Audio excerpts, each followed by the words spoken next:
Okay, so wow, ladies, thank you so much.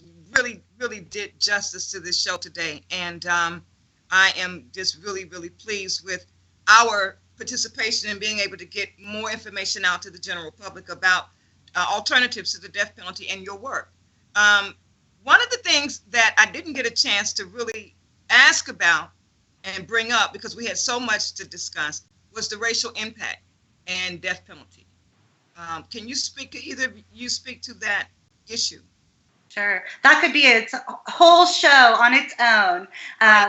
I will say, yes, certainly there's a racial disparity on who's given death sentences in Missouri. We, MADP, commissioned a study a few years back with a professor from North Carolina, and what they found is the race of the perpetrator is important, but what's more important is the race of the victim. So if it is a Black man and a white woman, or a white girl, a child especially, then that person is 14 times more likely to receive a death sentence than if it was a white person and another white person as a victim. So taking into account who the victims are with the perpetrators is important. About 27% of Missouri's death row is African American, and that is not reflective of the general population. So we have to fight racial injustice in our prison system in general to get to the bottom of this problem. Okay, Lauren?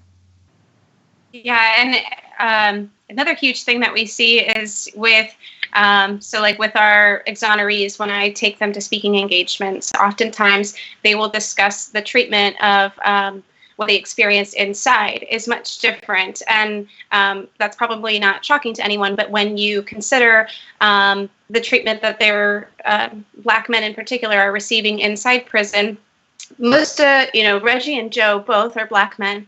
They were both accused of homicide in prison, and they were wrongfully accused. And their wrongful accusations occurred in part due to their race. And I think that's really important when we talk about injustice with wrongful conviction, especially.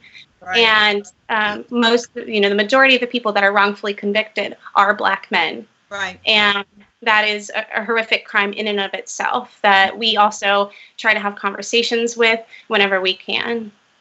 And again, and as we mentioned in the show, we talked about connecting the dots. The reason why we need to care about that piece of wrongful convictions, because many of those could potentially end up on death row.